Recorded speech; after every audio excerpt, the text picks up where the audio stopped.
It begins the same way for millions of Americans every single morning. The alarm sounds, often from the same device that will immediately monopolize our attention for the next crucial hour of our day. Within seconds of opening our eyes, 89% of us reach for our smartphones, according to a 2023 survey by the Pew Research Center. Before we've even spoken a word aloud, before we've moved our bodies, before we've had a chance to set our own intentions for the day, we're already consuming other people's priorities, emergencies, opinions, and curated realities. I used to be no different. For years, my morning routine was identical to what neuroscientists now identify as perhaps the most detrimental habit of modern life. Wake up, reach for phone, scroll through notifications, check email, scan headlines, and fall down various social media rabbit holes, all while still horizontal in bed. By the time my feet hit the floor, my nervous system was already activated, my attention fragmented, and my mood often influenced by whatever digital content I'd consumed in those vulnerable first minutes of consciousness. Then, during a particularly stressful period at work, my doctor made a surprising suggestion. For the next 7 days, she said, I want you to keep your phone outside your bedroom and not look at it until you've been awake for at least 60 minutes. Oh, I laughed, assuming she was joking. She wasn't. When I pushed back, citing work responsibilities and the impossibility of such a dramatic change, she challenged me directly. If you had a serious health condition that required this as treatment, would you find a way to make it work? Because I'm increasingly convinced this is exactly that serious. Reluctantly, I agreed to her 7-day experiment. What happened next was so profound and unexpected that it changed not just my mornings, but my relationship with technology, my cognitive performance, my emotional well-being, and even measurable aspects of my physical health. The transformation was so significant that I decided to document the experience and then dive into the emerging research on how our morning phone habits are affecting us at a neurobiological level. What I discovered was both alarming and hopeful. The science suggests that our morning phone habit is having far more serious consequences than most of us realize, but the research also shows that even short interventions can produce remarkable benefits.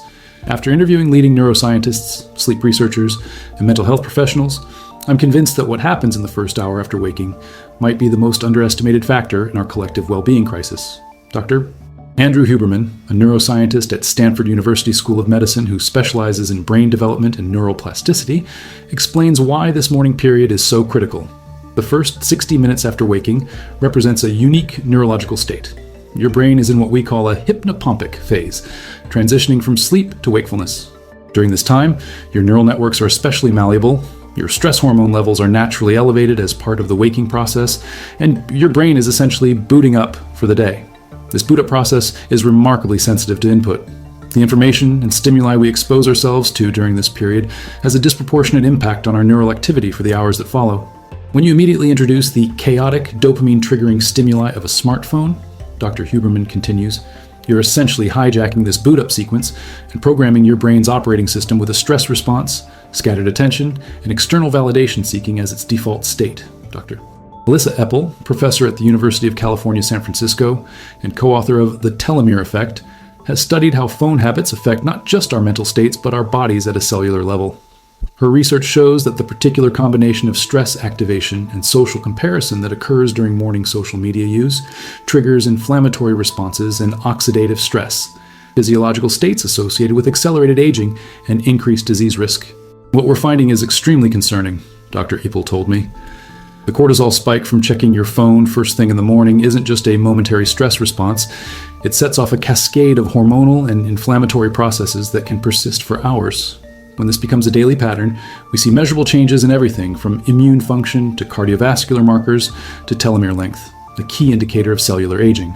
The cognitive impacts may be equally serious. Dr. Gloria Mark, professor of informatics at the University of California, Irvine, has extensively studied how technology affects attention patterns. Her research reveals that starting your day with a smartphone fractures your attention in ways that persist long after you've put the device down. Once you've fragmented your attention first thing in the morning, Dr. Mark explains, it becomes exceedingly difficult to regain concentrated focus. We observe what we call attention residue, where each switch between apps, notifications, or content types leaves a cognitive residue that impairs performance on subsequent tasks. Beginning your day this way essentially ensures you'll operate at a cognitive deficit for hours afterward. With all this research in mind, I determined to document my own 7-day experiment with scientific rigor. I established baseline measurements for several metrics: morning heart rate variability, a key indicator of stress resilience, subjective mood ratings, attention span assessment using a standardized cognitive test, sleep quality metrics from my wearable device, and productivity markers including time to first productive task and total deep work minutes.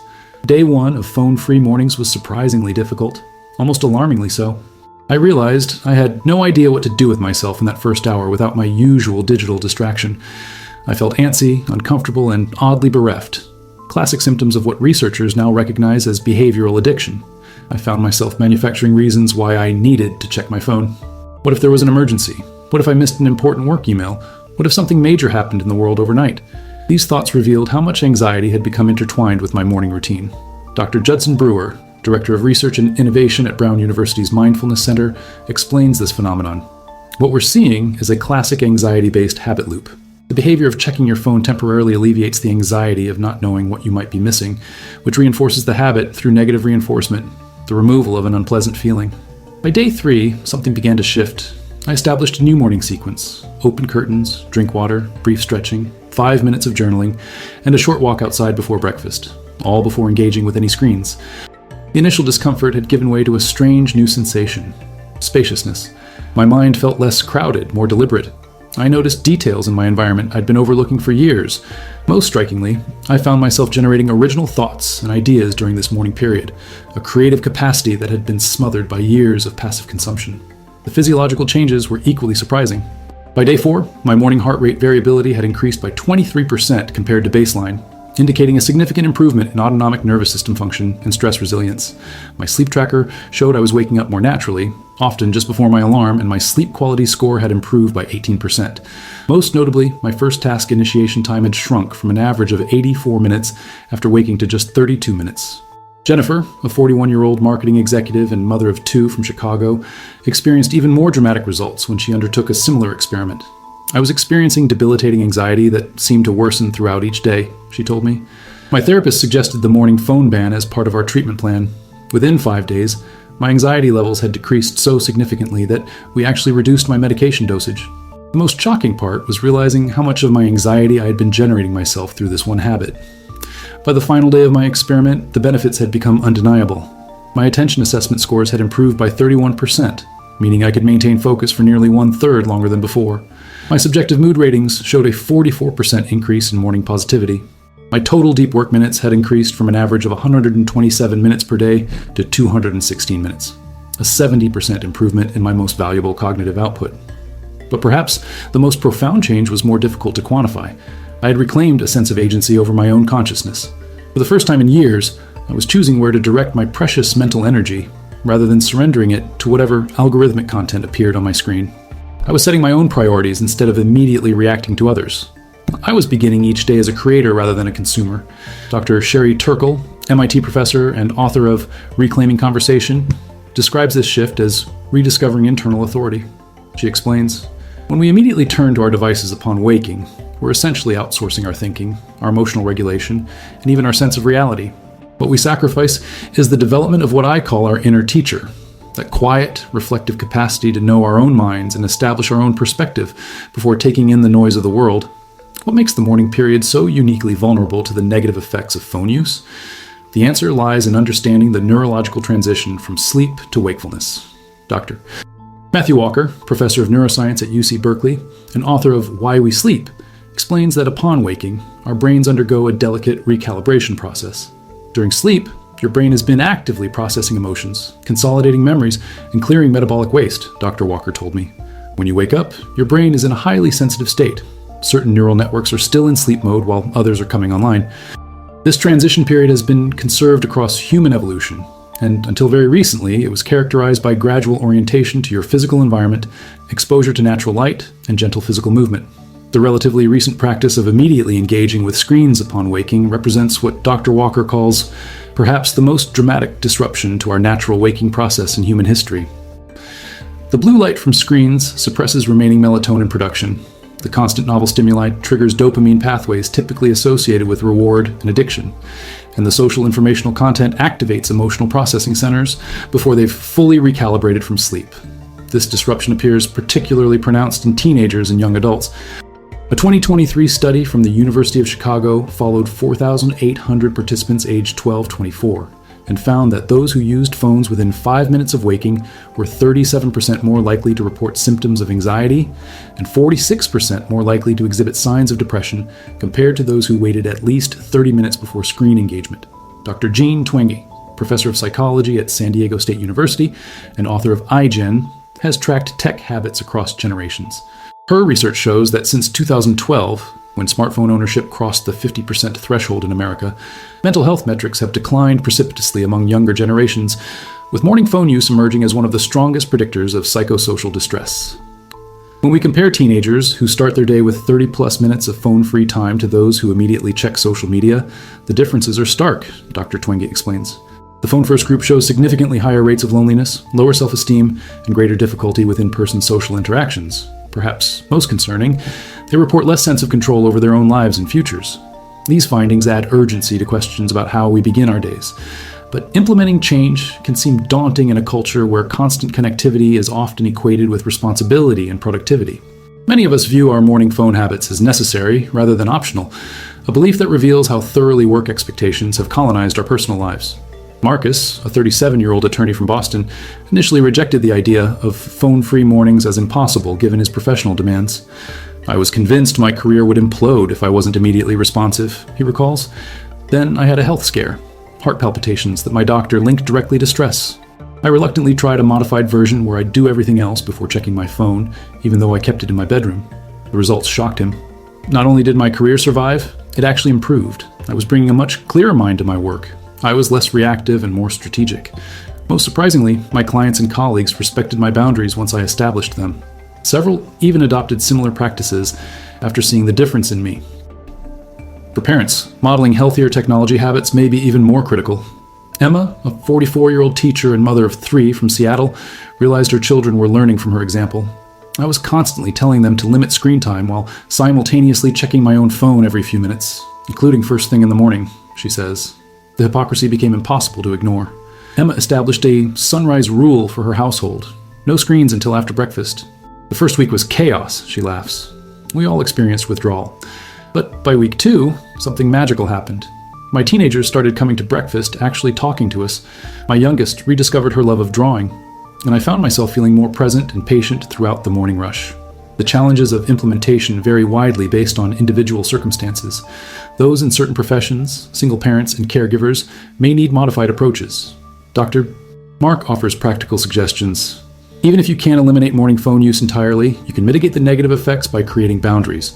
For example, use a dedicated alarm clock instead of your phone, disable notifications for all but truly urgent messages, and establish a rule of completing at least one phone-free activity before checking your device. Dr. Brewer recommends leveraging behavioral science principles to build sustainable habits. Rather than relying on willpower, which is a finite resource, focus on becoming aware of how you feel when you check your phone first thing versus when you wait, he explains. Our research shows that when people clearly connect a behavior change with feeling better, the new habit becomes self-reinforcing. This awareness approach worked for James, a 52-year-old sales executive who had struggled with insomnia and anxiety for years. "I started simply observing how I felt on days when I immediately checked my phone versus days when I waited," he says. "The difference was so dramatic that it became easier to choose the behavior that made me feel better. It wasn't about discipline, it was about making the connection between my habits and my well-being." For those concerned about missing emergency calls, technology offers solutions. Most smartphones now include settings that allow calls from selected contacts to ring through even when the phone is in Do Not Disturb mode. Dedicated devices like Google's Nest Hub can be programmed to alert you only for genuine emergencies while keeping other notifications silent. The corporate world is slowly beginning to acknowledge the importance of these boundaries. Companies like LinkedIn, Shopify, and Bumble have implemented policies discoursing early morning and late night emails. Some organizations have even begun including technology use expectations in their onboarding materials, explicitly stating that employees are not expected to be responsive outside of working hours. However, institutional changes lag behind the science. Dr. Appel argues that we need broader societal recognition of how technology affects our neurological and psychological functioning. We don't expect people to perform well at work if they've been drinking alcohol, yet we seem to ignore how starting the day with an hour of scattered attention on a smartphone similarly impairs cognitive function, she points out. Some schools are incorporating these insights into their curriculum. The Lakeside School in Seattle recently introduced a wellness program that includes education about morning routines and technology habits. Students learn about the neurological effects of different morning activities and track their own mood and performance in relation to their habits. Early results show improvements in attention measures, classroom participation, and self-reported well-being among participating students. My own 7-day experiment has evolved into a sustainable lifestyle change. I've maintained phone-free mornings for over 8 months now, with occasional exceptions for travel or genuine work emergencies. The benefits have not only persisted, but compounded. My productivity has continued to improve, my stress resilience has strengthened, and perhaps most valuably, I've rediscovered a sense of spaciousness in my days that I hadn't experienced since childhood. This isn't about demonizing technology or rejecting the genuine benefits of connectivity. Smartphones have transformed our lives in countless positive ways. Rather, this is about intentionality, choosing when and how we engage with these powerful tools instead of defaulting to habits that undermine our well-being. If a complete 7-day experiment seems overwhelming, consider starting with a single day. Choose a weekend morning to keep your phone off until after breakfast.